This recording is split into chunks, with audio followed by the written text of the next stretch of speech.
Assalamu alaikum everyone, this is Asma Mushtaq from the WE Vibes, and in this tutorial I will discuss some of the basic operations on the matrices.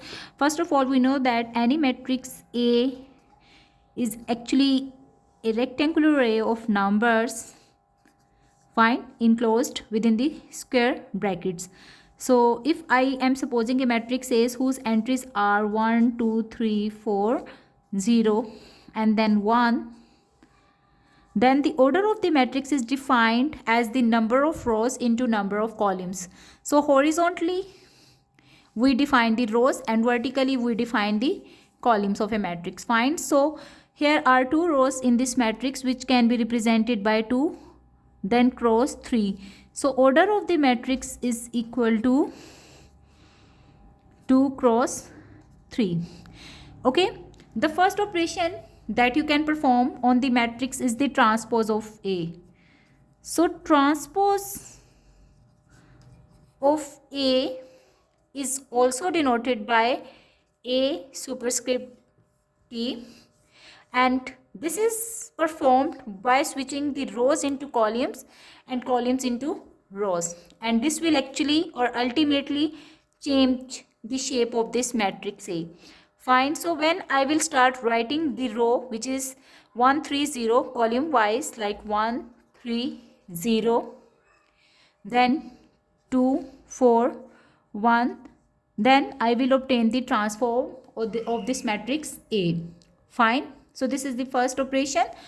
Okay, the second operation is the arithmetic operation, which can be either addition or subtraction, and then finally I will discuss the multiplication. Okay, for performing the addition of the matrices I need at least two matrices. Okay, and one thing you must remember, that for performing the addition and the subtraction, like for the addition and the subtraction, the requirement is the order of the matrices should be same.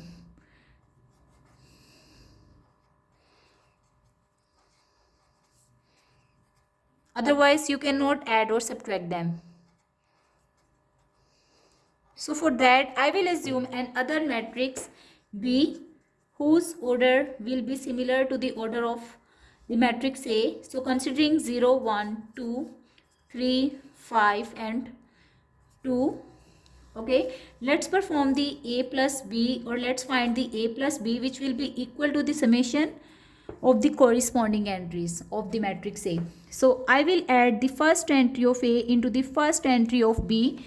So I can write it as 1 plus 0, 3 plus 1, then 0 plus 2, then 2 plus 3, 4 plus 5, and then 1 plus 2. After simplification, it will be equal to 1, 5, 4, 9, 2, and 3. And see, the resultant of the matrix is having the order similar to A or B. So the order of the resultant is also equal to the order of the A and B. Similarly, if you perform the subtraction of the two matrices A and B, then we will just subtract the corresponding entries. So I will just substitute the negative sign over here. So 2 minus 3, then 3 minus 1, 4 minus 5, then 0 minus 2 and 1 minus 2. Okay, let's just simplify it. So it becomes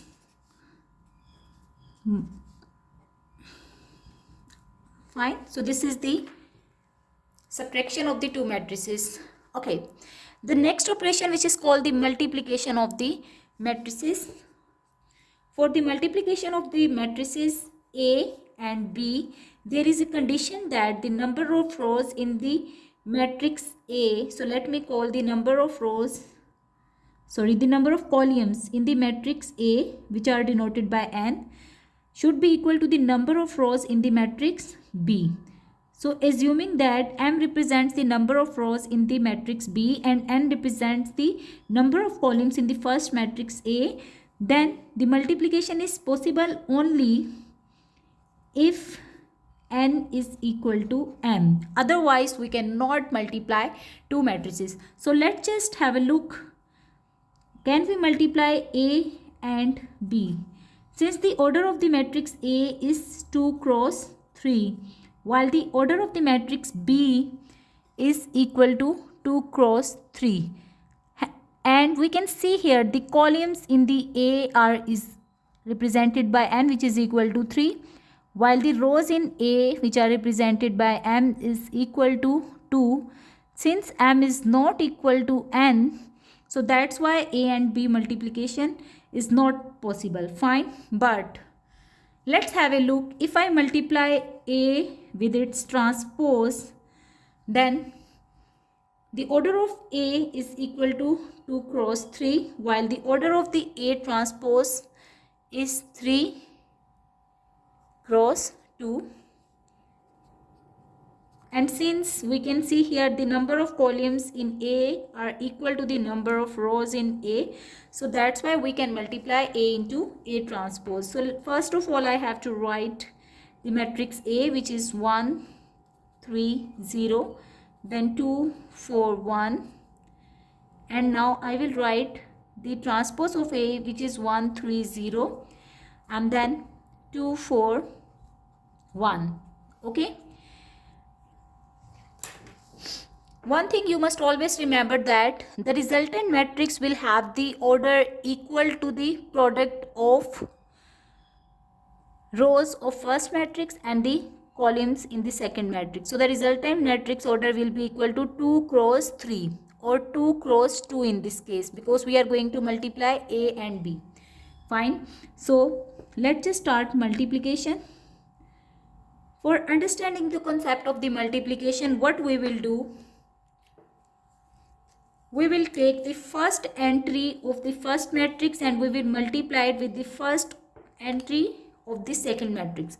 So 1 into 1 is 1, then plus, we will take this second entry of the first row and we will multiply it with the second entry of the first column. So first matrix goes row wise while the second matrix goes column wise. Okay, so 3 into 3 is 9, 0 into 0 is 0.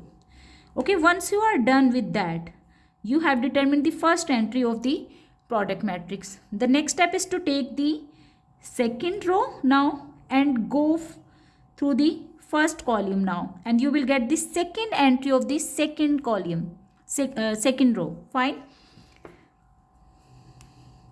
So 2 into 1 is 2, then plus 4 into 3 is 12, then 0 into 1 is 0. Okay. Once you have determined the entries of the first column, the next step is to determine the entries of the second column. We will take again the first row and now we will switch to the second column and we will forget the first column. Fine. So let me just hide this entry and we are just having the first row and the second column. So 1 into 2 is 2, then plus 4 into 3 is 12, then plus 0 into 1 is 0. Okay, and similarly I will take now the second row with the second column. Fine. So 2 into 2 is 4, then plus 4 into 4 is 16, then 1 into 1 is 1. Let's just simplify it and you will see that this is 10, this is 14, this is 14 and this is 21. Okay, so in this way we actually multiply the two matrices and the resultant matrix is of the order of 2 cross 2, which is exactly equal to what I mentioned earlier. Fine.